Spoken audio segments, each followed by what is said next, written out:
खरंच अग्र येणार आहे. हा जम्बूद्वीप असा अग्रसर चढणार आहे. ही प्रज्ञायुग आहे ना, ते पांढरे पांढरे आता बघण्यासारखे दिसणार नाही ते आता हळूहळू त्यांची उंची निश्चितपणे वाढणार. पण हे धम्म आणि विनयाचे वैभव असतं हे सगळं संघटित करण्यासाठी. त्यामुळं हे पुण्य वितरण करताना धम्माचे जे आलेख आहेत, धम्माचे उल्लेख आहेत, धम्माचा आधारस्तंभ ज्याला धम्म आणि विनय, बुद्ध वंदना, धम्म वंदना, संघ वंदना, बुद्धानुसती, धम्मानुसती, संघानुसती आपण रोज म्हणतो. सुत्त पिटकामध्ये आहेत, वर्णन आहे यांचं. विनय पिटकामध्ये आहेत, सुपटीपन्नो, उजीपटीपन्नो वर्णन आहे. पण पुढे पुढे तीनही पेटारे अलग अलग काढून टाकले. धम्म आणि विनय हे जरी उत्तराधिकारी असले तरी बुद्धांच्या 9 गुणांचं वर्णन, धम्माच्या ह्या 6 गुणांचं वर्णन, संघाच्या ह्या 9 गुणांचं वर्णन तुम्हाला अभिधम्मात विशेष मिळेल. हे सुत्त पिटकात आहे, फक्त उपदेश आहे, तो उपदेश मिळेल आहे. पण याचं संपूर्ण संश्लेषण, विश्लेषण सारं अभिधम्मात मिळेल. असे संग्रह कटकट करून अलग अलग काढले. भगवंतांच्या 68 आणि 82,000 जे धम्मस्कंद आहेत, एकाच धम्मस्कंदावरचे एक प्रवचन 82,000 प्रवचनांचा हा खजाना आहे. म्हणते ज्ञानज्योती, तुम्हाला काय वाटतं? तुम्ही नाही सांगायची, बडबड नाही करायची. भगवंतांनी जो स्कंद जसा आहे तसाच सांगितला तसंच सांगायचं. आपल्या हातचं बोटचं पदार्थ नाही जोडायचं. मला असं वाटतं जो कोणी म्हणेल तर गेलं कामातून तो त्याची गाडी घसरली जमती रुळावर. उरलेले जे 2,000 धम्मस्कंद आहेत ना, त्या आधारावर हे 2,000 प्रवचन आहेत. एकूणच 84,000 धम्मस्कंदांच्या आधारावर हा मूळ त्रिपिटक ज्याला सुत्त विनय अभिधम्मा म्हणतात. यामध्ये अभिधम्मा पिटकामध्ये या तीनही रत्नांचं वर्णन आपल्याला विस्तृतपणे अभिधम्मामध्ये सापडतं. सुपटिपन्नो भगवतो सावक संगो, उजूपटिपन्नो भगवतो सावक, न्यायपटिपन्नो भगवतो सावक संगो. न्यायपटिपन्नो म्हणजे समजलं का? समजलं का? न्यायपटिपन्नो भगवतो सावक संगो अर्थ समजला का? न्यायपटिपन्नो म्हणजे काय होतं? न्याय मार्गावर आरूढ आहे की नाही? असंच ना. न्याय मार्गावर आरूढ असणं म्हणजे काय? न्याय मार्गावर तो आरूढ आहे म्हणजे काय?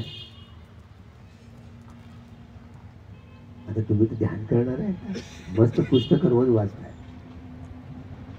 न्यायपटिपन्नो भगवतो सावक. बाबासाहेबांनी म्हणून तिसरी जी प्रतिज्ञा आहे ना, बुद्ध आणि धम्म त्यांच्या ग्रंथाच्या शेवटच्या पृष्ठात, तिसरी प्रतिज्ञा अनंत सत्य आहे. आणि प्रतिज्ञा आपण करूया की एकेका सत्याचं आकलन करून अंतिम सत्य जाणलं. ही प्रतिज्ञा कोणतं? अंतिम सत्य. निब्बाणं परमं सुखं, याला म्हणतात न्याय. सत्य म्हणजे न्याय. चारही आर्य सत्याचा साक्षात्कार करणं, या लोकीय सत्यापासून तर लोकोत्तर सत्यापर्यंत पोचणं. हे तुम्हाला जरी आपल्याला हे गुण संघाचे वाटत असतील, पण ते या विनय पिटकात हा संदर्भ तुम्हाला नाही सापडणार. तुम्हाला सापडेल अभिधम्म पिटकात. बुद्ध धम्म संघांच्या गुणाचं, म्हणून बुद्ध धम्म संघांच्या गुणांचं व्यक्तीकरण म्हणजे सम्यक संबुद्ध. बुद्धती इति बुद्धो. भूत वर्तमान भविष्य काळ तीनही कालखंडातली परिपूर्ण जाणकारी ज्यांना प्राप्त झालेली आहे, असा एकही विषय शिल्लक नाही की ज्याचं ज्ञान नाहीये. तथागतांना परिपूर्ण ज्ञानी आहे, पण ते काय सगळं काय सांगत नाही फिरलं. जे मोजकं महत्वपूर्ण आहे, जे धारण करून ज्यांना शोतापन्न सकदागामी अनागामी वा अर्हत्व प्राप्त करतायत. आता तुमचं पुण्य कमी पडलं, आता काय करायचं? सभ्य बुद्धा समसमा, सगळ्या बुद्धांच्या कालखंडात या प्रकृतीच्या नियमांच्या आधारावर सगळ्या गोष्टी लागू पडतात. प्रकृती आपल्या नियमांनी चालते. तुमचं पुण्य कमी पडलं, तुमचं पुण्य म्हणजे कसं, आता तुम्ही महिलांचा जन्म घेतला आणि बाबासाहेबांनी बरं झालं तर तुम्हाला हे पुरुष असो, स्त्रिया असो की उभयलिंगी प्राणी असो, समान पैसे ताब्यात ठेवले. समतेचा अधिकार देऊन एक व्यक्ती, एक मत, एक मूल्य. भगवान बुद्धानं मग अशीच रेषा अजून ते पहिलं स्थान कुणाला दिलं? महिलांना दिलं. कारण काय? कारण ती बुद्धत्व प्राप्त करणाऱ्या महापुरुषाला जन्म देऊ शकते. म्हणून पुरुषांच्या तुलनेत पुरुष म्हणजे दगडासारखे, समजत आहे. त्यामुळे महिलांचं स्थान उंच ठेवलं मग भगवंताने, दुसरं स्थान पुरुषांचं. हे पुरुषांच्या अधिकार क्षेत्रातलं काम नाही बुद्धत्व प्राप्त करणं. जेव्हा केव्हा बाई म्हणून त्याला पुरुष महिला म्हणून जन्म घ्यावा लागेल, ते वेळ लागतो. म्हणून पुरुषांच्या तुलनेत महिलांचं स्थान श्रेष्ठ आहे. उभयलिंगी प्राण्याचं काय खरं. शेवटी कम्म मोठ्या स्पर्धा लागतात. स्पर्धा. आणि भगवंताचा सद्धम्म स्पर्धा करायला शिकवतो का? दानं दत्वा शीलं समाधीत्वा उपोषतकं मंकत्वा तं अस्सादेति अभिनंदन्ति. ध्यानं गुप्पादेति, विपस्सनं गुप्पादेति, मग्नं गुप्पादेति, फलं गुप्पादेति, समापत्तिं गुप्पादेति, अभिन्नं गुप्पादेति. या साऱ्या प्रक्रिया आपण जसं जसं दानादी कर्म करत राहिलो, उपोषण कर्म करत राहिलो, आपल्याला ध्यान करण्याच्या सगळ्या उपलब्धी मिळतात. अनापानस्थिती आणि इतरत्र 40 प्रकारच्या कम्मठानाचा योग्य अभ्यास करण्याची संधी उपलब्ध होते. विपश्यना या कम्मठानाचा अभ्यास करण्याचं हे वैभव आपल्याला प्राप्त होत असतो. दुर्लभ मनुष्य जीवन प्राप्त होत असतं. धम्म श्रवण करण्याची चेतना निर्माण होत असते. बुद्धाच्या कालखंडात जन्म घेत बुद्ध शासनात जन्म घेण्याचं हे संपूर्ण मोठं वैभव प्राप्त करता येतं. दुर्लभ अशी श्रद्धा संपत्ती देखील प्राप्त करता येते. श्रमण भाव हा देखील उत्पन्न करता येतो. पण तरी देखील भिक्षुणी अर्हंत्व प्राप्त केल्यानंतर देखील जीवनमुक्त झाल्यानंतर त्यांच्या शरीराच्या दाहक्रियेनंतर त्यांच्या शरीरांच्या धातू उत्पन्न होत नाही. त्यामुळं अर्हत्व प्राप्त करणाऱ्या भिक्षुनींचे देखील तुम्हाला स्तूप दिसणार नाही. दिसतायत का? पण आपण मनुष्य लोक इकडलं तिकडलं ऐकतो आणि आपले मायबाप मेले थडगे उपाडतो. आता आम्हालाही सवयी झाल्या. बस आम्ही आमचे कोणते भिक्षू मेले, मरण पावले, कालकथित झाले तर आम्ही असे थटथड करतो, थडगे बिडगे बांधून ठेवून देतो. तर म्हणजे किती मिथ्या धारणा आहेत आपल्या. म्हणजे दाहक्रियेनंतर ती शोतापन्न असो की सकदागामी असो की अनागामी असो की अर्हत्व प्राप्त असो, स्त्रिया भिक्षुणी होऊन अर्हत्व प्राप्त झाल्या तरी त्यांच्या शरीर दाहक्रियेनंतर त्यांच्या धातूंची उत्पत्ती झाली नाही. म्हणून अर्हत्व प्राप्त करणाऱ्या भिक्षुणींची स्तूप तुम्हाला दिसतील. समजत आहे ना? आता तुम्ही जिद्द कराल का? बरं तुम्ही आंदोलन कराल का? प्रकृतीचे काही नियम आहेत. आमचा राहुल म्हणते ना, ज्याने वाघाला खाऊन टाकले. भगवंताची वाणी बाबा, जंगलातल्या वाघाने खाल्लं तर कमीत कमी अपाय गतीतून सुटका तरी होऊ शकते. अपाय गतीचे दरवाजे तरी बंद होतील. पण महिला रूपी वाघींना ज्याला खाल्लं भिक्षूला तर त्याला अपाय गतीच राहावे लागेल. अपाय गतीचे दरवाजे तोडता येणार. पदयात्रा सुरू होती. नंतर जशी बातमी आली मी गेलो, त्यांची 10 क्रिया परिपूर्ण केली. मला वेळ नाही म्हटला, पदयात्रा सुरू आहे, सांभाळून ठेवल्या असती. तिकडून आल्यानंतर पाहतो त्या धातू नाही आहे. शेवटी नदीत ठेवून दिल्या. ते काही आम्ही बुद्धप्रियजी होते ना, अमरज्योती बोलते धात एवढ्या एवढ्या आणल्या असती तर आमचे झाले झगडे. झगडे म्हणजे मारापिटी, कुस्ती नाही. मी म्हटलंय म्हणते हे स्तूप बांधायचं नाही, बस ते एक सिमेंटची गोणी बोलावली एका उपासकाकडून, बस रेती भीती आपल्या हाताने दगड रसबीज केले, बस आपल्या हाताने कवचा बिवचा लावला, बस तू स्तूप करून टाकला. मी अमरज्योती भंतेंना विचारलं होतं, भंते आपल्याला काही लाभ झाला? अरे कहा यार बोले ज्ञानज्योति, कहा मैं भूत बंगला बन गया हूँ क्या साथ 42 साल का आदमी. त्यांना जंगलात घेऊन गेलेलो होतो. मैं आऊंगा अभी, मैं अगले जीवन में आऊंगा ना, बोले मुझे चिवर देना. अरे बोलते सुगती होणं केवढं, म्हणजे भिक्षू जरी असला तरी त्याची सुगती होईलच याची गॅरंटी नाही देत. भिक्षू जीवन जरी योग्य जगला असेल तर सुगती होऊ शकतो, नाही तर नाही. खूप कठीण असतं भिक्षुणीचं जीवन, किती कठीण असतं. आणि भिक्षुणीचा संघच संपला,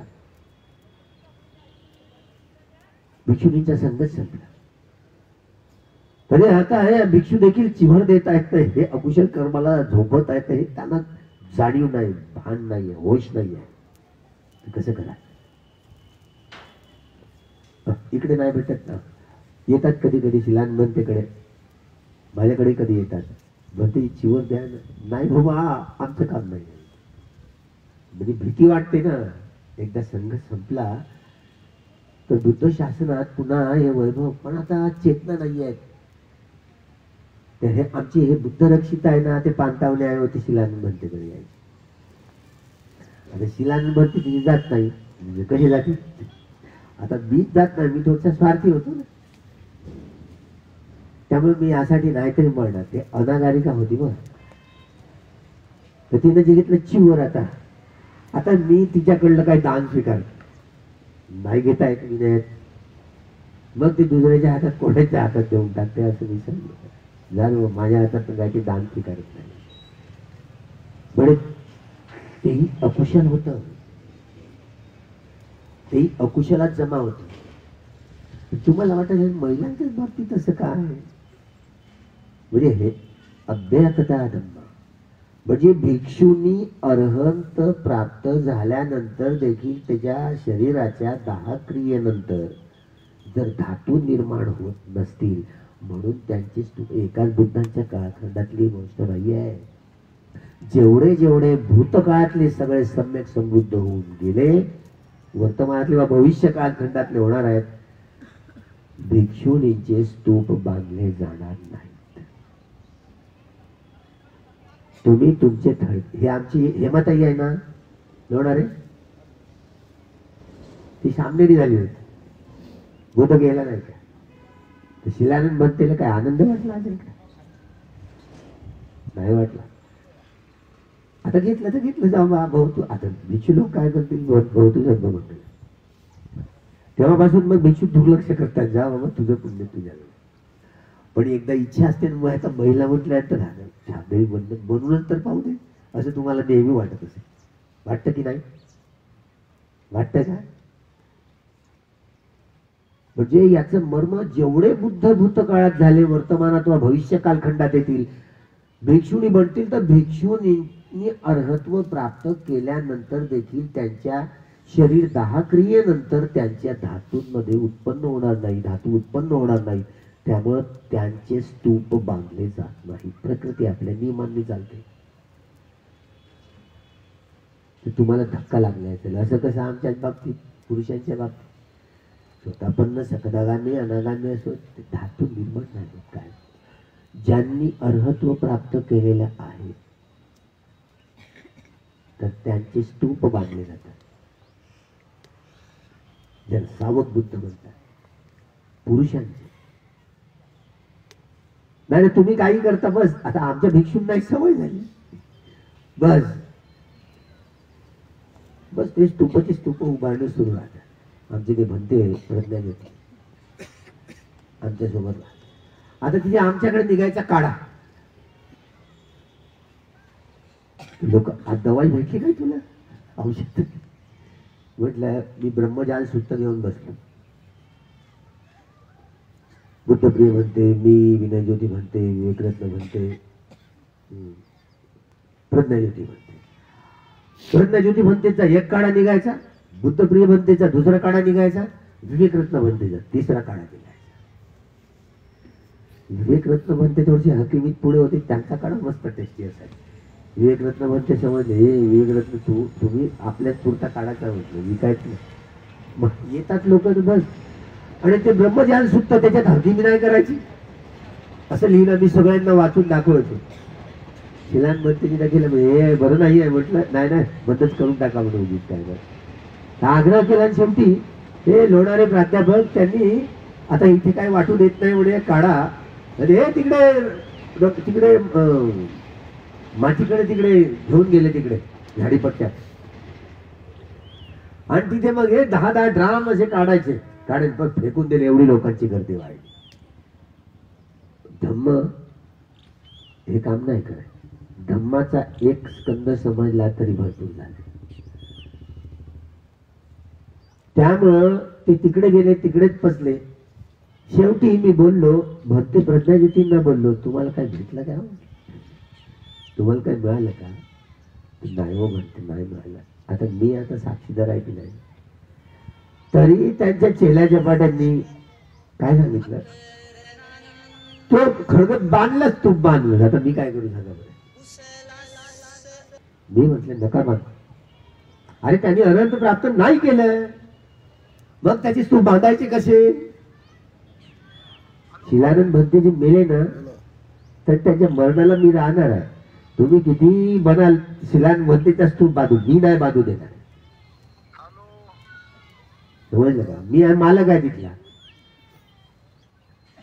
तपोभूमी आंबळ्याचा मालक मी आहे. नंतर करा माझं नाव आहे,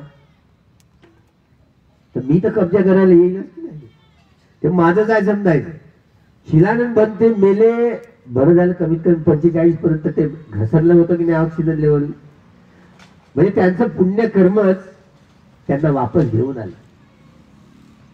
पण ते मरतील तरी त्यांच्या शरीराच्या काही धातू निर्माण होणार आहेत का, याचं उत्तर आहे नाही. तुम्ही मला त्यांचं थडकं बांधू 18-19 किती हे करू द्या, मला नाही, पण मी नाही बांधू देणार तुम्हाला थडकं. समजत आहे ना? मी जरी मेलो तर माझ्या शरीराच्या धातू होणार नाही आहेत, तर मी थडकं बांधायला विरोध करणार. मी माझं नाही बांधायचं. पण सवय झाली आपल्याला, बस मेला तर बांध थडकं. धातू ज्यांच्या दाहक्रियेनंतर ज्या धातू उत्पन्न होतात त्यावर हे त्यावर हे स्तूप बांधले जाते. बुद्धांच्या धातू जिथे प्रतिष्ठापित त्यांना महास्तूप म्हणतात, स्तूप असतात. त्यामुळे हा धार्मिक प्रपंच आहे. चक्रवर्ती सम्राट त्यांचे स्तूप असतात. चक्रवर्ती सम्राट. तर आपल्याला भूल पडली. भूल कशी पडली? देवानंद प्रियदर्शी सम्राट अशोक, चक्रवर्ती सम्राट. चक्रवर्ती नाही म्हणताय, आम्हालाही सवय झाली, तुम्हालाही सवय झाली. आता कोणाला रोखून धरा. जम्बूद्वीपापुरता सम्राट म्हणणं ठीक आहे, पण चक्रवर्ती सम्राट अशोकाला चक्रवर्ती सम्राट संबोधन म्हणजे तुमच्या बुद्धीची दिवाळखोरी. आता कसं सांगायचं? सवय झाली आपल्याला. याच माघ पौर्णिमेला जे महापरिनिब्बाण घोषणा दिवस म्हणतात, 3 महिन्यानंतर माझं महापरिनिब्बाण कुशीनारायला. नाही नाही भगवान, तुम्ही म्हणत होता ना, मी जर ठरवलं कल्पभर पर्यंत जगे, ती घोषणा ती आता वेळ निघून गेली आहे. मी आता एकदा तथागत घोषणा केली, ती मागे घेत नाही. महापरिनिब्बाण घोषणा दिवस आता मागे नाही घेणार तथागत. मला वाटतं 15 तारखेला आता तिकडे जाणार शिलान म्हणते आहे ना, औरंगाबादला जागेवरच आहे, झाडात नाही यावेळेला.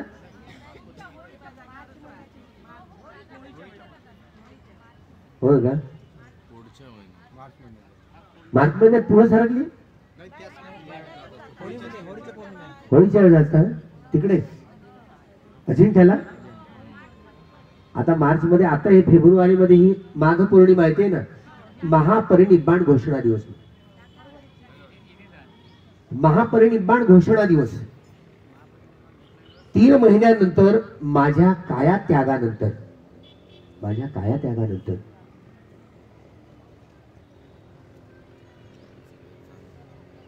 तिथे कुशीनाऱ्याचं नाव त्या अशा फोडजड जागेत कशाला, श्रावस्ती सारख्या मोठ्या मोठ्या ठिकाणी.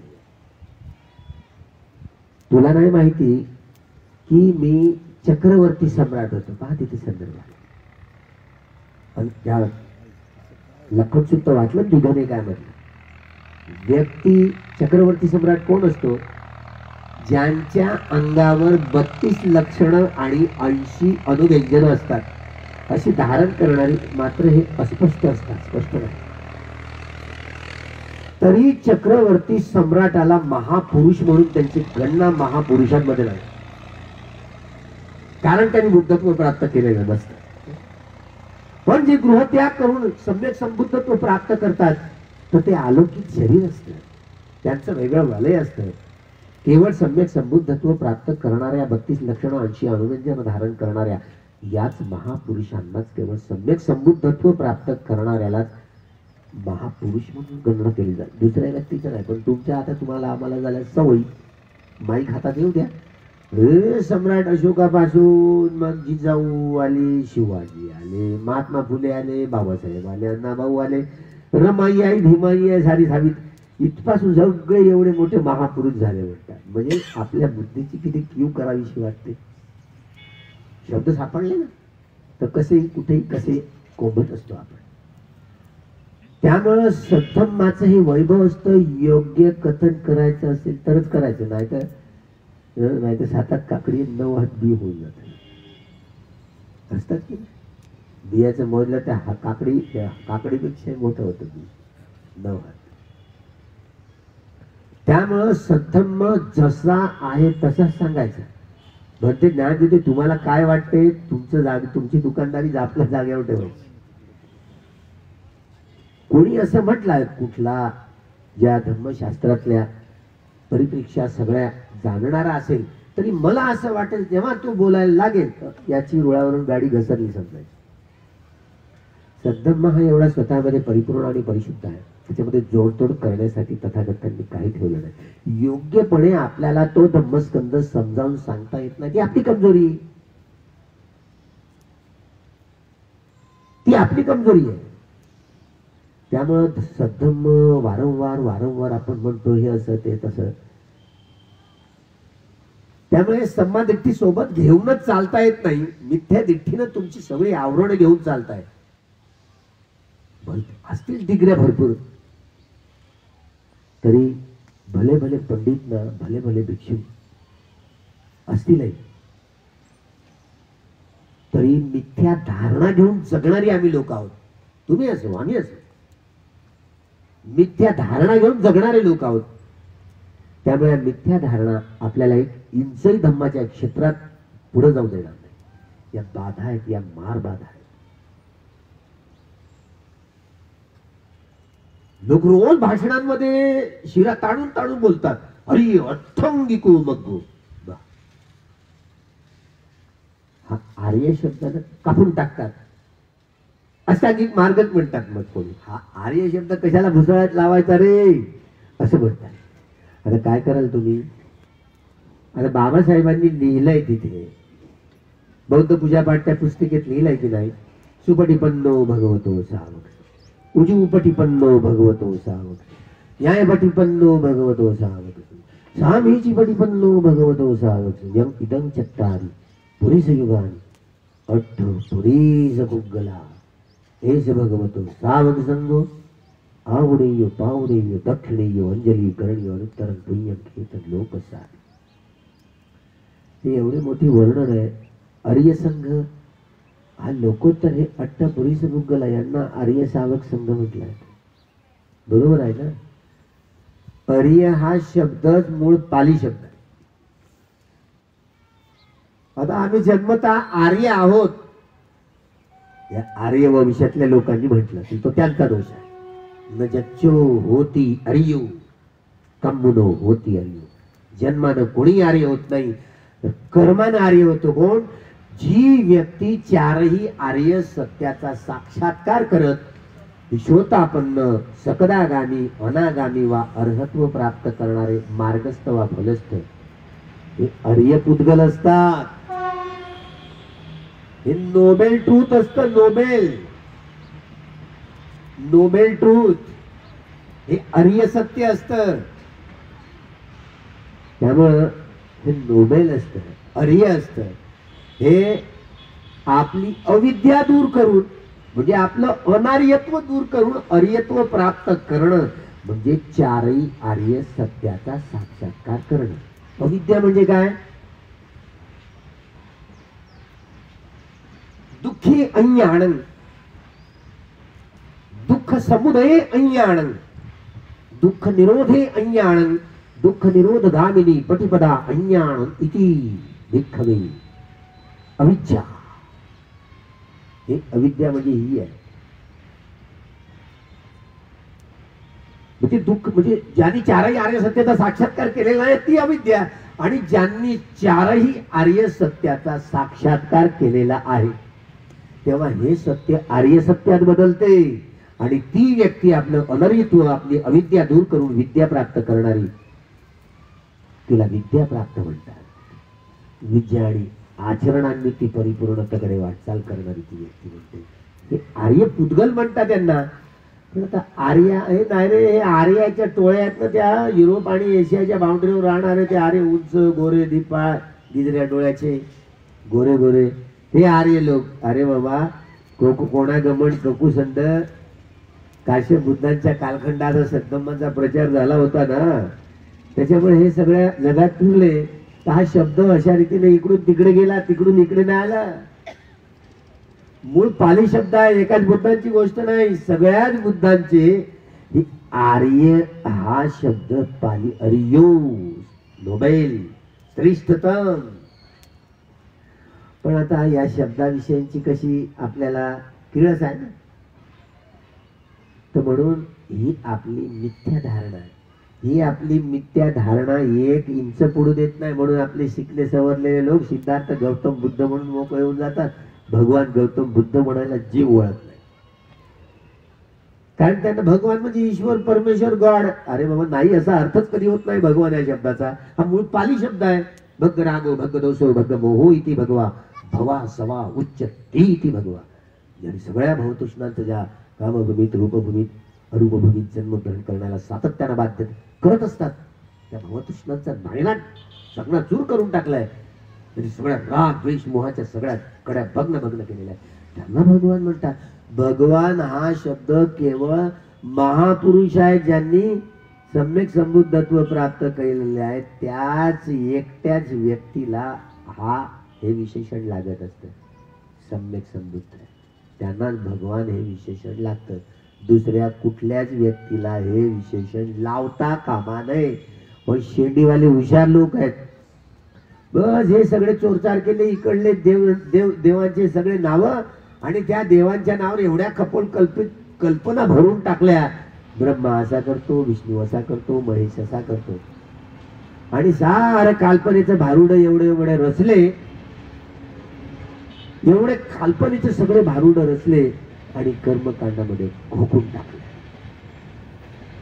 म्हणून सगळ्या लोकांना विचारलं तुमचा जन्म कोणी दिला रे? ते देवान दिला म्हणतात. माय बाबाचं नाव घ्यायला लागतात. बरं झालं धर्मांतरामुळे तुम्ही तरी लोक म्हणतील ना आमच्या आई वडिलांनी घेतली. हे आपल्या चित्ताची निर्मिती आपल्या आई वडिलांनी नाही केली. आपल्या चित्ताचं स्वतंत्र अस्तित्व असतं. हे नाम आणि रूप, हे चित्त आणि हे शरीर, त्याची घडवणूक कशी होते? हे कोणतं चित्त उत्पन्न झालं तर कोणत्या प्राण्याची निर्मिती होते? मनुष्य असो वा मनुष्यतर प्राणी असो, या साऱ्यांचा गोषवारा भगवान बुद्धांच्या अभ्यासात आहे, त्रिपिटकात आहे.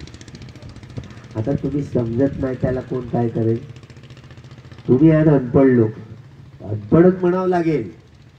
अविद्या पच्चया संखार संखार पच्चया विज्ञान, हे विज्ञान पटिसंधी विज्ञान च्युती विज्ञान, या सगळे संदर्भ तुम्हाला समजावून घेतल्याशिवाय तुम्हाला सम्यक दृष्टीची धारणा बलवत्तर करता येणार नाही. तुम्हाला सम्यक असिते पीते खाईते साईते संपजानकारी होती. चालताना बसताना उठताना जी काही आपण कृती करत आहोत काया वाचा मनानं, तुम्हाला निर्वेद ज्ञानाच्या आधारावर, हे कुशल चित्ताची समाहितता या आधारावर तुम्हाला हे काया वाचा मनाने कर्म करता येणार नाही. शुद्ध कर्म करता येणार नाही, शुद्ध चित्ताने कर्म करता येणार नाही. निर्वेद ज्ञानाच्या आधारावर तुम्हाला काया वाचा मनाने कर्म करता येणार नाही, शुद्ध परिणाम नाही येणार.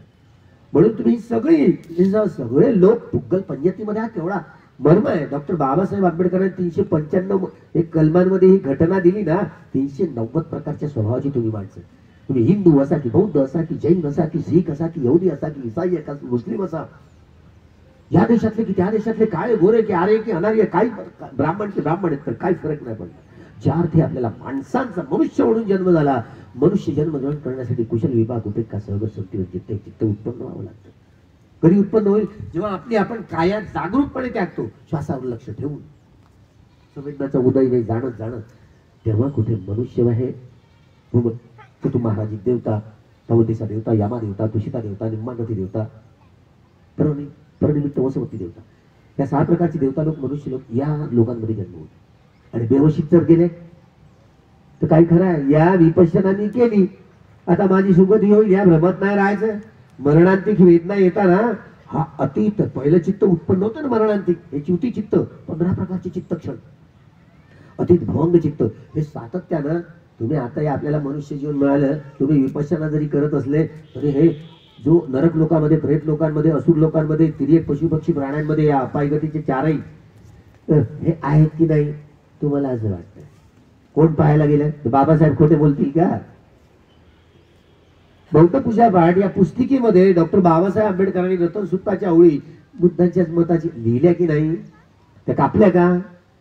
सक्काय रिक्ती विचिकिंचितंच शीलबतन्वा प्रिय दत्ती किंची चतुः अपायच विपमुत्तो छचत बिठाणा आणि अबद्बुकातुम ही अरिय सत्यानि विभावयंती गंभीर पय्येन सुरेशितानि किंचापि ते होते भूसंकप नति भवं अट्ठमादियंती.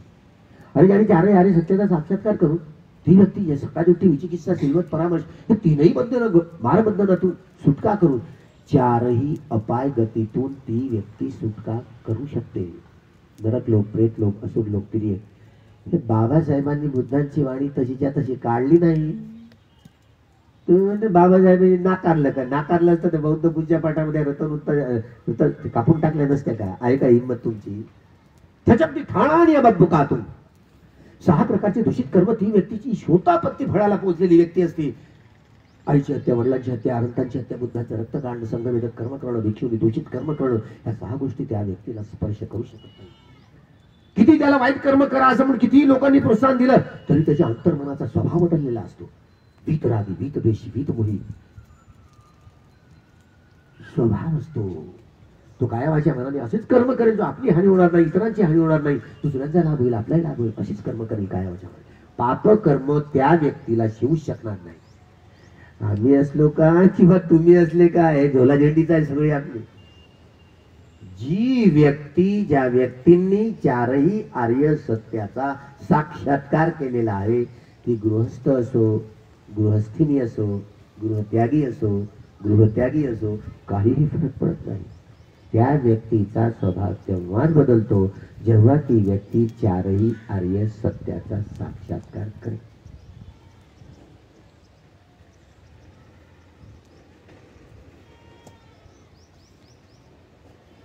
कोण सांगेल? सगळे लोक, सगळ्या लोकाचे, सगळे संप्रदायाचे सारे लोक अविद्येत बेहोशीत आहेत. होश नाही आहे. हिंदू असा की बौद्ध असा की जैन असा की शीख असा की यहुदी असा की ईसाई असा, मुस्लिम असा, या देशातले काय फरक नाही पडत. सगळे लोक अज्ञानी, अंधकारात आहेत. हे एवढे मोठे धर्म, अरे धर्म एकच असतो. धम्माचं अनुसंधान केवळ महापुरुषच लावू शकतात, दुसऱ्या व्यक्तींचं हे अधिकार क्षेत्र नाही आहे. पुढे पुढे फांद्या पडल्या. तुम्हाला नाही माहिती, महायानी लोक मोहम्मद पैगंबरांना बोधिसत्व मानतात, येशू ख्रिस्ताला बोधिसत्व मानतात. संत कबीर, ते हिंदू असो बौद्ध असो, धर्म हिंदू नसतो, बौद्ध नसतो, जैन नसतो, शीख नसतो, यहुदी नसतो, ख्रिश्चन नसतो, ईसाई नसतो, शुद्ध असतो, विशुद्ध असतो, सत्य असतो. हे सगळे संप्रदाय आहेत. भगवंतांच्या महापरिनिब्बाणानंतर महायानी मंत्र्यांमध्ये इत्यादी एवढे हे आपल्या आपल्या जसं जसं ज्यांच्या हातात जसं सापडलं बुद्धाचं तसं तसं सांगत सुटले. शुद्ध आहे म्हणून बाबासाहेबांनी धर्मांतराच्या या सगळ्या प्रक्रियेत बुद्धाच्या शुद्ध वाणीला महत्व दिलं, मूळ वाणीला महत्व दिलं. मूळ वाणी, जोडतोड नाही. हा साळुंक्य आणि भूमिपुत्रामध्ये 4थ्या संगायनाचा रिपोर्ट लेह लद्दाखचं. सर तुम्हाला माहिती नाही म्हणजे हे लेह लद्दाखचं सर ते महायानाचं 4थं संगायन आहे, ते विचारात नाही घेतलं जात. का बरं? जागतिक धम्म परिषदेमध्ये मुंबईला बोलताना तुम्हाला नाही माहिती म्हटलं, ते हे महायानी सगळे सोंगठोंग असतात लोक, हे सगळे टायरे टुरे पेंडा नाम होमे रेंगे किंवा ओम मणिपत्नी असे म्हणणारे, हे नामस्मरण हे सगळे मळी बोलणारे सगळे लोक आहेत म्हणतात. हे ज्यांनी एखाद्या वेळेला अरहत प्राप्त केलं तर त्यांना जर वाटलं तर परत जन्म घेऊ शकतो, अशा प्रकारची थिअरी प्रसवली, सिद्धांत प्रसवला. तर तसं काही खरं नसतं. ज्यांनी आपल्या कामतृष्णा, भवतृष्णा, विभवतृष्णा ह्या खंडित केल्या, अर्हंत्व प्राप्त केलं, त्या अर्हंत्व प्राप्त व्यक्तीला सावध बुद्ध असं म्हटलं जातं. तर त्या सावध बुद्धाचा पुन्हा जन्म होईल का? तर नाही होऊ शकत. बुद्ध म्हणतात पण जर या अर्हत भिक्षूंनी ठरवलं तर परत तो जन्म घेऊ शकतो. बोबला आता. त्यामुळं ही सुद्धा हे जोडतोड 4थ्या संगायनात लेह लद्दाखला, हे लेह लद्दाख ते महायानांचं संगायत होतं. सर तुम्हाला यातलं काही नाही माहिती. त्या संगायनाचा आता पुस्तक आहेत, ग्रंथ आहेत, तर ग्रंथाचे संदर्भ लेखक देत असतात, पण ते सत्य असतं असं नसतं ना. डॉक्टर बाबासाहेब आंबेडकरांनी म्हणून या दलाई लामांना बोलवलेलं नव्हतं धर्मांतराच्या सोहळ्यात. कळलं? म्हणजे विष्णूला 9वा अवतार मांडतील ना. अवतारवादी हा बोधिसत्वांचे अवतार. तुम्ही नमो अमिताभू, नमो अमिताभू, नमो अमिताभू, नमो अमिताभू तुम्ही म्हणताय का घरी? अरे गेल्या वर्षी आता मी तिथे असतो ना, खरंच खेचून टाकलं असलं. आता मला लई लढाई झगडत झाला असता, तर काय करू मी? म्हणजे लोक, भिक्षू लोक माझी वाट पाहत होते, म्हणते तुम्ही असते तर हे झालं असतं. मी दलाई लामांना खरंच खेचून टाकलं असतं. म्हणजे बुद्धी खूप चालते तुमची. बाबासाहेबांच्या बुद्धीपेक्षा जास्त बुद्धी चालते. बाबासाहेबांनी धर्मांतराच्या सोहळ्यात बोलवलंय, समजलं? कारण 4थी आणि 5वी प्रतिज्ञा जाणून बुजून बाबासाहेबांनी महानवर आक्रमण करण्यासाठी ईश्वराने अवतार घेतला. अवतारवादी बोधिसत्वाचा त्यांनी जोडतोड केली. म्हणून मायानी भिक्षूंना एक कमी भिक्षू पडत होता, डॉक्टर वनी शिंदेला तार करून प्रज्ञानंद भक्तींनी सोबत घेऊन आले. पण मायानी लोकांना नाही बोलवलं. बाबासाहेबांना हे शुद्धीकरण कळलं, पण आता काय झगडे करायचं आहे म्हणून आमच्या भिक्षू संघाने तिथे हर्षदीप कांबळे सगळी मंडळी तिथे बोलवलं. कुठं? औरंगाबादला. काय सांगून गेलाय? मी असतो तर खरंच तू फारच माजलं असतं. काय सगळ्या धर्मापेक्षा आपला धर्म श्रेष्ठ आहे असं काय समजता कामा नाही. म्हणजे काय मेसेज गेला लोक जगाच्या पुढे? याच्यासाठी बोलवलं होतं तुम्ही? आमचा मोहन मामा त्याला जाणून बुजून त्या लिंक पिढीवर दूध टाकून भगवान बुद्ध विष्णूचा 9वा अवतार आहे म्हणून त्यांच्याकडे वधवून घेतो. आणि तुम्ही टाळ्या वाजवता. तर तुमच्या हातात तुमचा न्याय करून फटके मारले असते ना. आता मी भिक्षू पडलो, आता काय कराल? फटकेच मारले असते. हे कसं समजाल ना? आता काय झगडे करायचे नाही. ह्या एका मॅन मध्ये 2 तलवार राहतात काय? महायानी आणि मूळ वाणी बुद्धांची. त्यामुळं ईश्वराने अवतार घेतला यावर माझा विश्वास नाही. अवतारवादी सिद्धांत जो मांडलाय ना त्या बोधिसत्वाचा, तो घडून टाकण्यासाठी बाबासाहेबांनी ही प्रतिज्ञा घ्यावीच लागली नव्हे. भगवान बुद्ध हा विष्णूचा 9वा अवतार आहे हे आमची ही रूपा बोधी नाही का धर्मांतराच्या सोहळ्यात दर रोजचे तरुण भारतातले पेपर एकीकडे मागो वैद्य दुसरीकडे ही आमची ही रूपा बोधी कुलकर्णी आहे बामणी पण आता थोडस प्रगतीशील आहे ना. तर रूपा बोधी तडातड कशी उडत बाबासाहेबांना म्हणे संस्कृत नव्हते समजत. मागो वैद्याला उत्तर देताना मला जेवढं संस्कृत समजते तुम्हालाच नाही समजत म्हणे. बाबासाहेबांनी काय आरोपपत्र लावलं का म्हणे की बाबासाहेबांना संस्कृत समजत नव्हतं म्हणे. बाबासाहेबांना जेवढं संस्कृत समजत होतं ते एकही मामांनी एका तरी बाबनाने माझ्याशी धडक घ्यावं. बाबासाहेबांना संस्कृत काय कळत नव्हतं ते बोला म्हणे. मागो वैद्य म्हणजे उठापटक तुमची ही सरकत चालवायची बुद्धी विलास नव्हे. हा बुद्धी हे तत्वज्ञानाची संस्कृतचं मला तुमच्यापेक्षा काही एक झिरो हात म्हणे संस्कृत मध्ये मागो वैद्यला. बाबासाहेब आंबेडकरांचा त्यांच्यावर एक ठिणगी एक बोट स्पर्श नाही करू शकत म्हणे. बाबासाहेबांचं महानत्व तुम्ही त्याच्या बोटात धक्का एक बोट नाही स्पर्श नाही करू शकत म्हणे. एवढी महानता बाबासाहेबांची ती घालवू शकत नाही म्हणे. तुम्ही तुमच्या कमजोऱ्या झाकून टाकून असं बाबासाहेबांचा टीकास्त्र करता म्हणे. त्यांना संस्कृत समजत नव्हती. किती विरोध केलाय होत असं. घडी पाहू द्या 10:36. हा 10:36 आले जवळजवळ गाडी रुळावर.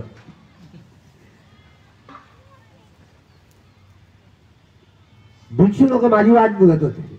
तरी संध्याकाळी बैठक झाली. हे कशाला भूत बंगला बोलावला.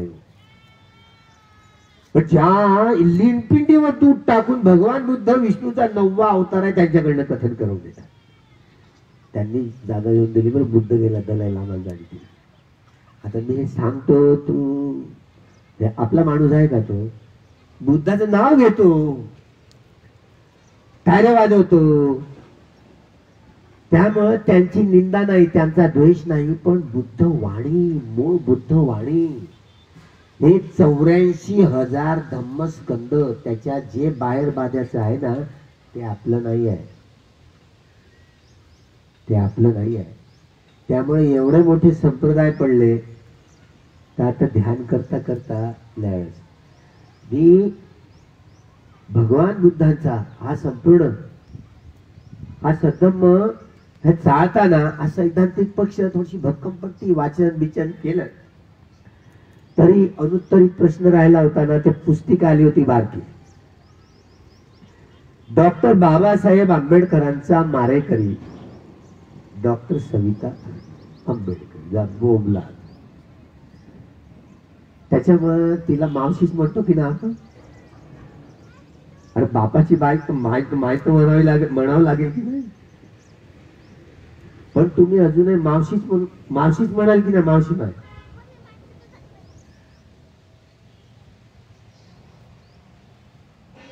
मी तोंडावर बोललो होतो बरं तिच्या. म्हणजे गुस्सा गृहस्थ असताना गुस्सा असतो ना तोंडावर. माई आमच्या बाबासाहेबांना तू जाणून बुजून डॉक्टर मालवणकरांकडून हे इंजेक्शन देऊन स्लो बाजन देऊन मारून टाकलंस. आमच्या बाबासाहेबांचा खून केलायस. हत्या केलीस. तू हत्यारी आहेस. काहीच नाही बोलली ती. म्हणजे तरुण आहे जरा वेगळे असते काहीच नाही. बा काय करू दे म्हणे. शेवटी आमचेच साहेब. म्हणून मी आग्रह धरत होते म्हणे की साहेबांच्या शरीराचं मृतदेह पोस्टमॉर्टम करा. काय ते उघड झालं असतं म्हणे. काय ते उघड झालं असतं. एकदा म्हणजे माहिती तरी पडलं असतं का. पण आपले लोक कुठे भावना नाही नाही बाबासाहेबांच्या कुठे शरीराचं पोस्टमॉर्टम करायचं. काय चिरफाड करायची. चिरफाड करणं म्हणजे काय तसं काय. आता मे मृत्यूवत शरीर आहे. कोणतरी तयार झालं का. कोणीच नाही तयार झालं. पुस्तिका आली ना तर म्हणजे त्या पुस्तिकेच्या मतावर माझं मन किती विकृळ म्हणजे किती एकदम खुंखार झालं की नाही. किती द्वेष पसरला आमच्या बाबासाहेबांचा खूप. तर हा म्हणून आपण बाबासाहेबांच्या त्या पत्नीला शेवटी मावशी माहिती खुनीच म्हणून स्वीकारलं की नाही. तो वाचता वाचता वाचता वाचता बोधिसत्वाची हत्या होत नाही असं वाचनात मूळ बुद्धवाणीत आलं. हे काही खरं नाही हो आपलं. आता बाबासाहेबांना आपण बोधिसत्व मानतो, जाणतो का? जाणणारे वेगळे आहेत, मानणं आपण मानतो, आपल्याला मानणं भाग आहे. कारण 6व्या संगायनामध्ये 2500 2500 भिक्षू एकत्र मिळून 2 वर्ष सातत्यानं संगायन झाले म्यानमारला. जिथे संगायन झालं त्यामध्ये त्या भिक्षूंमध्ये एक म्हातारा भिक्षू, बाबासाहेबांचं भाषण बिषण झालं आणि मी आता जाणार आहे बुद्ध जयंतीच्या दिवशी पंढरपूरला धर्मांतर करणार. 1954 पासून वैशाख पौर्णिमेपासून तर वैशाख पौर्णिमेपर्यंत 56 पर्यंत सातत्यानं 2 वर्ष संगायन सुरू आहे.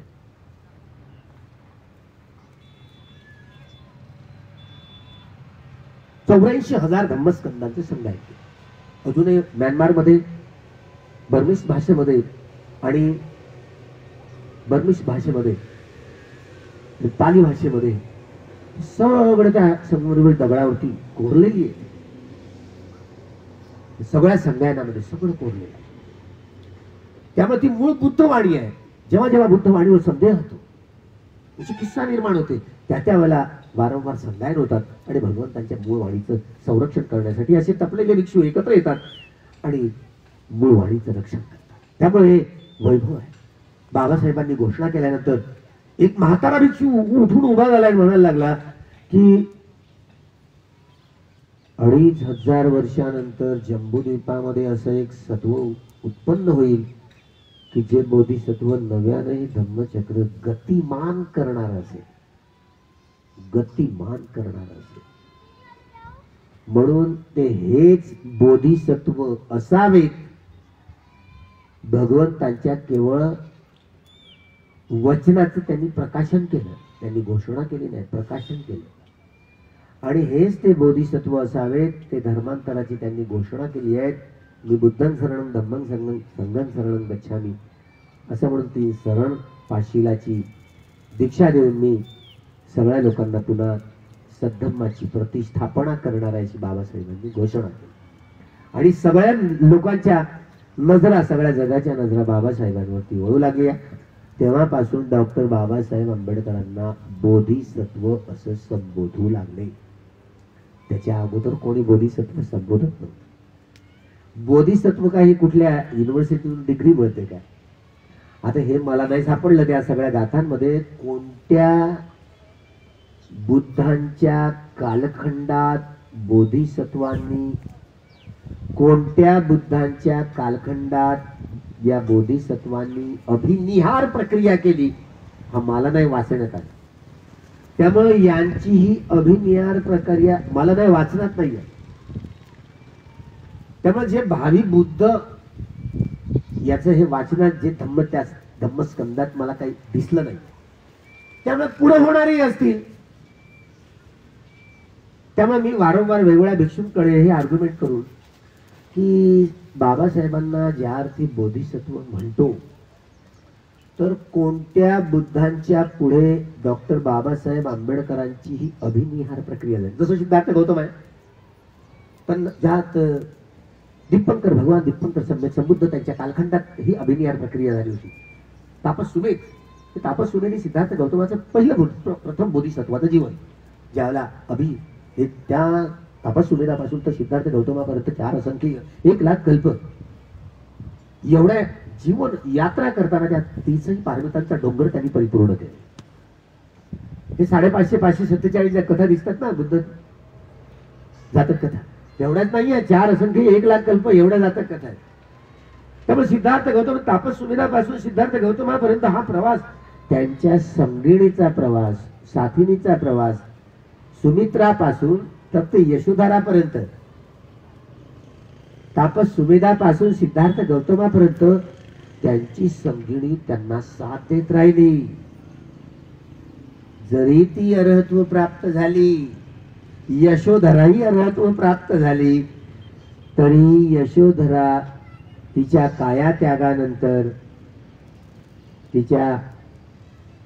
कायात्यागानंतर दाहक्रियेनंतर तरी तिच्या धातू उत्पन्न झाल्या नाही. म्हणून यशोधरेचा देखील स्तूप उभा नाही.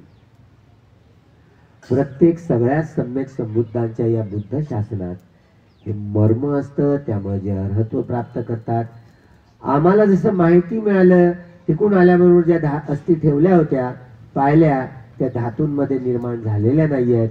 त्यामुळे आम्ही नदीत शिरवून टाकल्या, त्याच्यावर स्तूप बांधला नाही. पण आम्हा तुम्हाला अशी घाई असते, बांधा स्तूप, बांधा महास्तूप.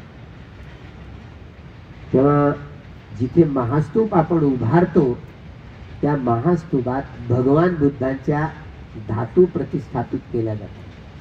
त्यामुळेच त्याला महास्तूप असं म्हटलं जातं. अरहंतांच्या धातूंची प्रतिष्ठापना ज्या स्तूपांमध्ये केली जाते स्तूप आहे. म्हणजे सिद्धार्थ गौतमाने बुद्धत्व प्राप्त करताना जी प्रक्रिया साध्य केली तिला किलेश परिनिब्बाण असं म्हटलं जातं. किलेश परिनिब्बाण म्हणजे किलेश काळ्या कुट्ट घडे घडे बादल म्हणतो ना, या कामतृष्णा भवतृष्णा विभवतृष्णांचा हा संग्रह, यापेक्षा भवतृष्णांचा जो संग्रह असतो ना, जो वारंवार आपल्याला कामभूमीमध्ये रूपभूमीमध्ये अरूपभूमीमध्ये जन्मग्रहण करण्यास बाध्य करत असतो, या भवतृष्णा, याला किलेश धातू म्हणतात. या सगळ्या भवा सवा उच्चती इति भगवा म्हणून बुच्चती इति बुद्धो, या साऱ्या भवतृष्णांचा नायनाट केला होता तथागतांनी. याला किलेश परिनिब्बाण ही प्रक्रिया म्हणतात. म्हणजे जिवंत असे बुद्धत्व प्राप्त केल्यापासून तर हे 46 वर्षावाज तथागतांनी केले. जिवंतपणे हा 82,000 हे प्रवचन केले. या जीवन कालखंडात किलेश परिनिब्बाणाच्या आधारावर सद्धम्माचा प्रचार आणि प्रसार केला. जिवंतपणे असा सद्धम्माचा प्रचार आणि प्रसार करणारा त्यांनी भिक्षू संघ उत्पन्न केला. अशा रीतीने किलेश परिनिर्वाणाच्या आधारावर भगवंत जे उत्पन्न होतात जीवनात, असा या किलेश परिनिर्वाणाच्या आधारावर जिवंत असेपर्यंत सद्धम्माचा प्रचार करतात. ही किलेश परिनिर्वाणाची प्रक्रिया समजली जाते. भगवंताच्या महापरिनिर्वाणानंतर हे शरीर स्कंद, हे चित्तस्कंद, शरीर स्कंद आणि चित्तस्कंद, हे शरीर स्कंद भगवंताच्या दाहक्रियेनंतर, मृत्यूनंतर, महापरिनिर्वाणानंतर हे रक्त देखील जळत नाही. भगवंताचे तुम्ही केस जरी त्या अग्नीत टाकले तरी केस देखील जळत नाही जळणार. त्यामुळे प्रत्येक वस्तूचे, शरीरातल्या प्रत्येक अंगात प्रत्यंगांच्या त्या धातू बनतात. त्यामुळे त्या धातूंची प्रतिष्ठापना केली जाते. याला खंड परिनिब्बाण असं म्हणते या सगळ्या प्रक्रियेला. त्यामुळे बुद्धांच्या महापरिनिब्बाणानंतर बुद्ध शासन असेपर्यंत, बुद्ध शासन असेपर्यंत, हे 5,000 वर्षाचे बुद्ध शासन असेपर्यंत या खंड परिनिब्बाणाच्या आधारावर धम्माची, विशेषतः ही धम्म शासन टिकून राहते. म्हणून मोगली पुत्र तिष्य यांच्या आदेशावरून सम्राट अशोकाने जे मोठे मोठे 8 महास्तूप उभे केले, त्यामुळे एक मोठी मोठी दाढ नागलोकांमध्ये आहे, एक तावंतीसा देवता लोकांमध्ये आहे, जिथे सुमेरू पर्वत आहे. सुमेरू पर्वत तुम्ही पाहिला का? सुमेरू पर्वत, जेव्हा तुम्ही तावंतीसा देवता लोकांमध्ये जन्म घ्याल ना, नंदोपनंद नागाला तसं घेतलं तेव्हा तुम्हाला तावंतीसा, आताच नाही, इथे नाही दिसणार तुम्हाला. म्हणजे नाग लोका जेव्हा जन्म घ्याल तेव्हा तुम्हाला ते स्तूप पाहायला भेटेल. मोठी दाढ आहे ना भगवान बुद्धांची. तर हे 8 मोठे मोठे स्तूप, यापैकी 6 मोठे मोठे महास्तूप खोलून टाकले, त्याच्या सगळ्या धातू गोळा केल्या एकत्र. आणि बलुचिस्तान, अफगाणिस्तानापासून इराण, इराकच्या हा संपूर्ण परिसरात, कंबोडियापर्यंत, थायलंड, बर्मापर्यंत हा सगळा एवढा मोठा जम्बूद्वीपाचा मोठा पट्टा होता. म्हणून लोक त्याला चक्रवर्ती सम्राट, चक्रवर्ती नाही, हा जम्बूद्वीपापुरता सम्राट होता, चक्रवर्ती नाही. चक्रवर्ती सम्राट हा 7ही खंडाचा महाराजा असतो, महाराजा असतो, म्हणून तो चक्रवर्ती सम्राट असतो. त्यामुळे जे बाबासाहेब आंबेडकर होतील का तर होतील. बोधिसत्वच आपल्या पारमितांचा 30 पारमितांचा डोंगर असताना एका जीवनामध्ये ते चक्रवर्ती सम्राट होतील ना. तर बाबासाहेबांच्या अंगावरची 32 लक्षणं आणि 80 अनुव्यंजन सुप्त जी संपूर्ण लक्षणं असतील आणि जेव्हा केव्हा ते बुद्धत्व प्राप्त करण्याच्या सगळ्या प्रक्रियेत एका जीवनात ते चक्रवर्ती सम्राट होतील. 7ही खंडाचा हा प्रज्ञायुगाचा कालखंड असतो. त्यामुळे आता ब्राह्मणवाद शेवटच्या घटका मोजत आहेत, ते खूप भयभीत आहेत. त्यांना तुम्हाला वाटतं काय करणार रे भाऊ, आता शेवटच्या घटका मोजत आहेत ते. ब्राह्मणवाद शेवटच्या घटका मोजतोय. माझा शत्रू माहित आहे का तुम्हाला? भिक्षूंना शत्रू पाहिजे का?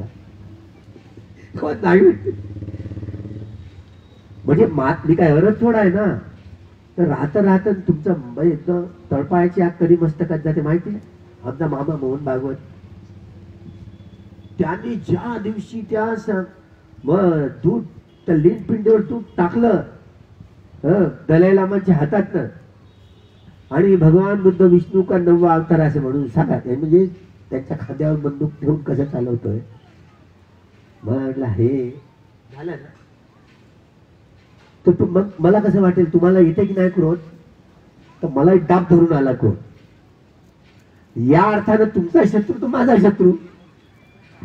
पण समजा मोहन भागवत एक दिवस माझ्याकडे येईल आणि तो म्हणते मला 3 शरण आणि 5 शील द्या, 22 प्रतिज्ञा द्या. मी काय नकारणार आहे का?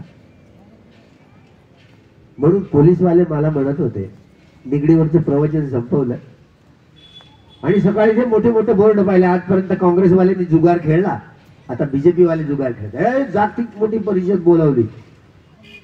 जागतिक कुठे? सुरेश भट्टाच्या त्या सभागृहात. सुरेश भट धर्मांतराच्या सोबत माझ्यासोबत होता. मी शोधो त्याच्या मंचावर गृहस्थ होतो तेव्हा.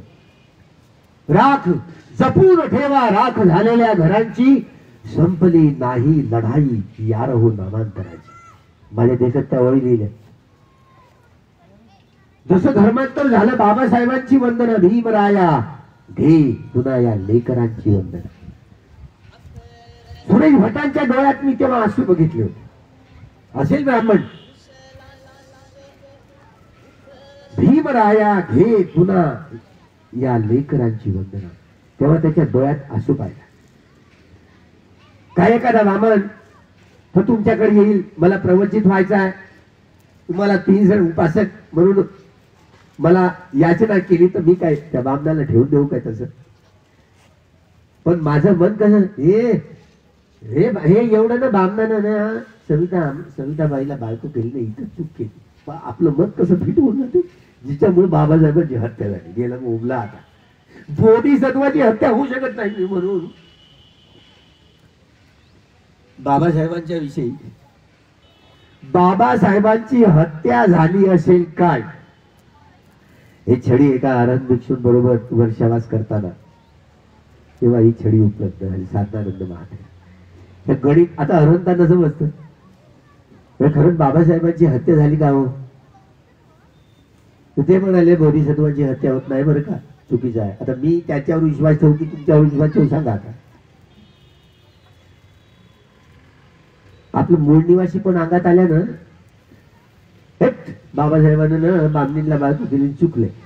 बाबासाहेबांची एक एक घटना ना तिचं मूल्यांकन करताना तुमचा मिथ्या दृष्टिकोन गाळून टाकायचा आहे. बोधी हे खरं आहे, बोधिसत्वांची हत्या होत नाहीये, नाही होत.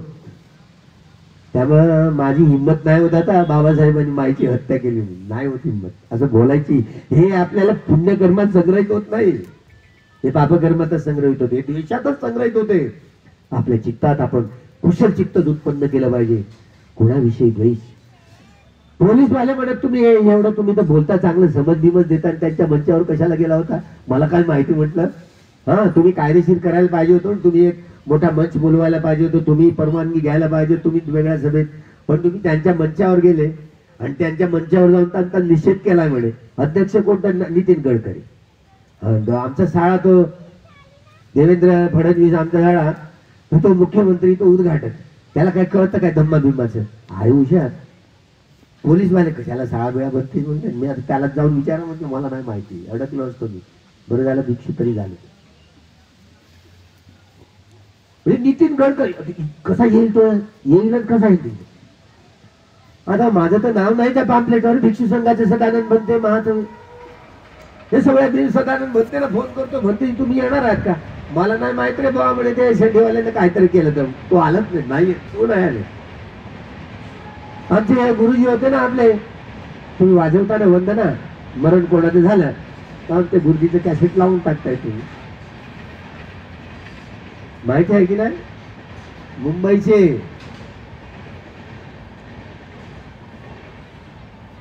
त्यामुळं ते होते तिथे. तुम्हाला गोळासाठी उष्ट खायची सवय झाली, तुम्हाला गोळासाठी उष्ट खायची सवय झाली म्हणून तुम्ही इथे आले. आता त्या गेटवरचं पास पाहिजे होतं ना.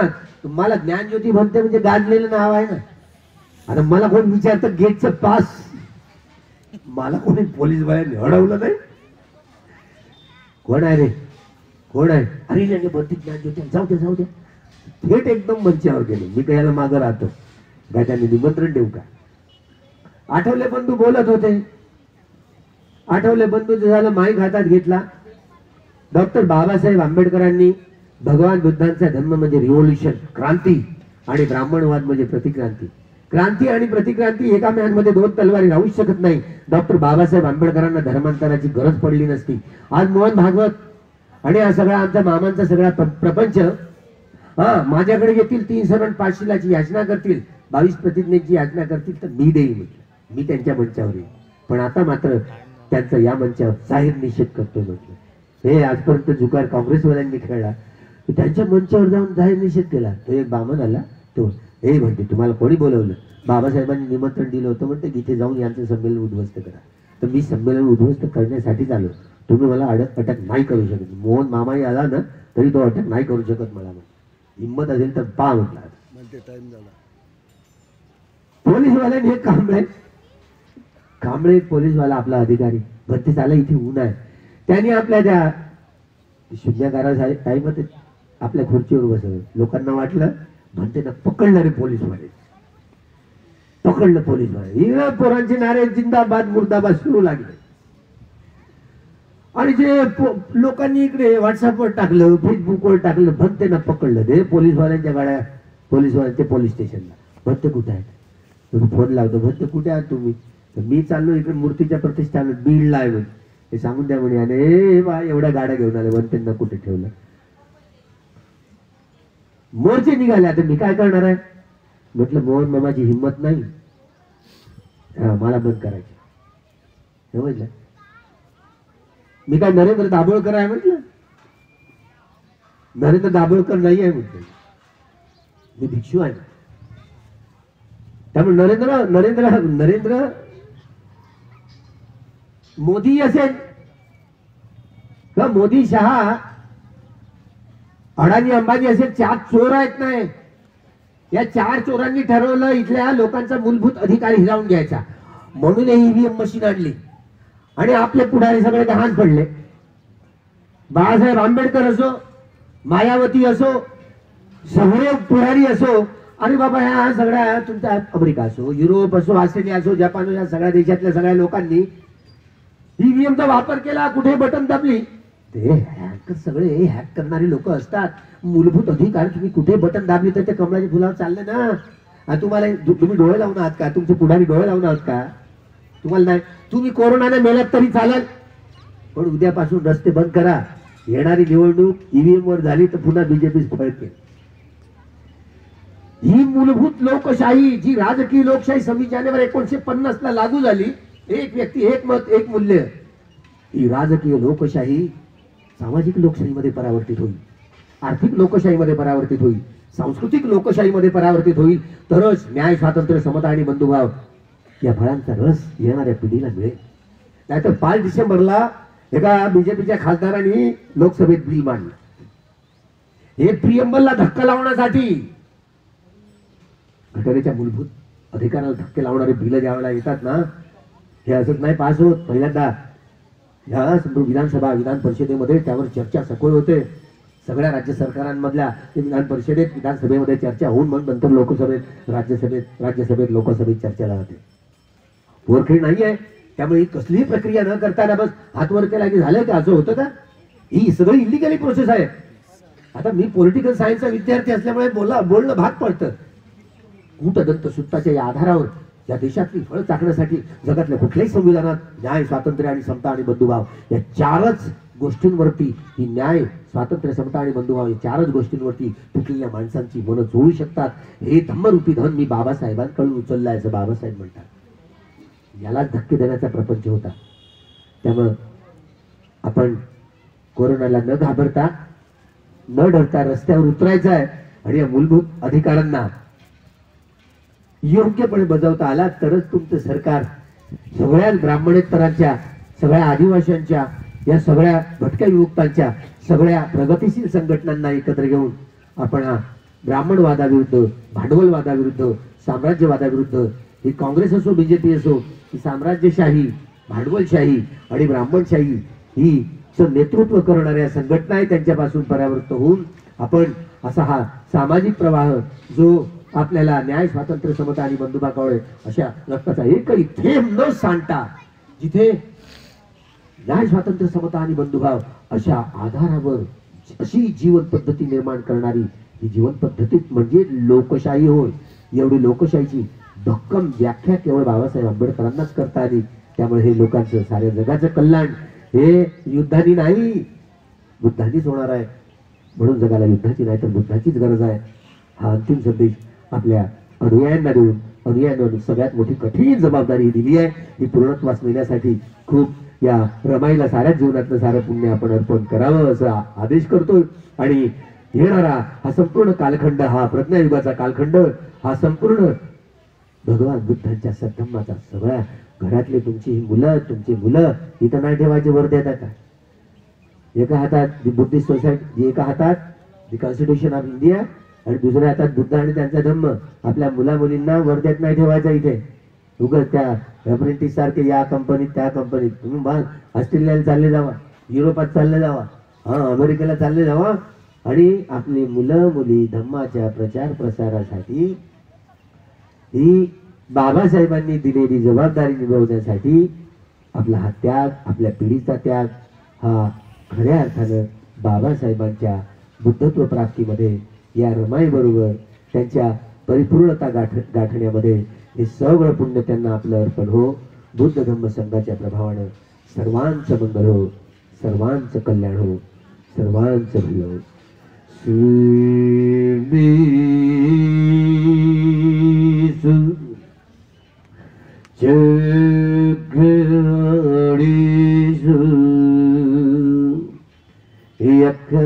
देवाचे ब्रह्मण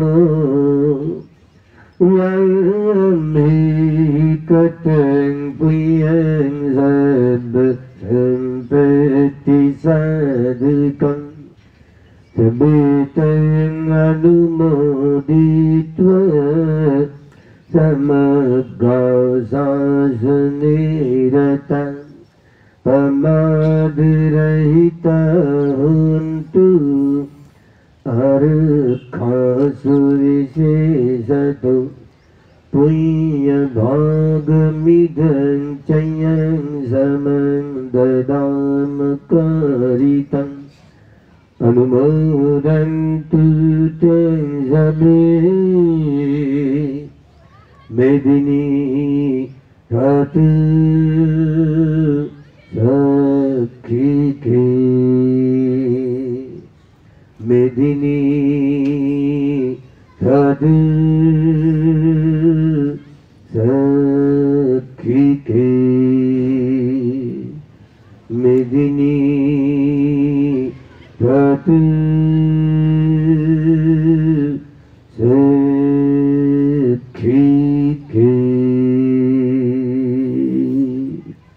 भवतु सर्वमङ्गलम्.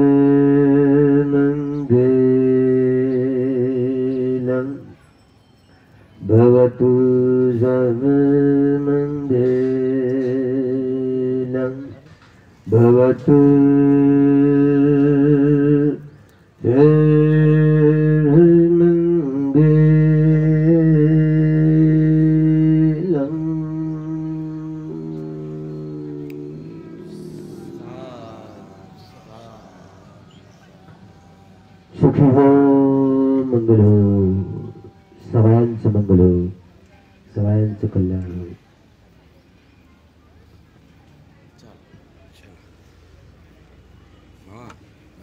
भोजनाची वेळ झालेली आहे.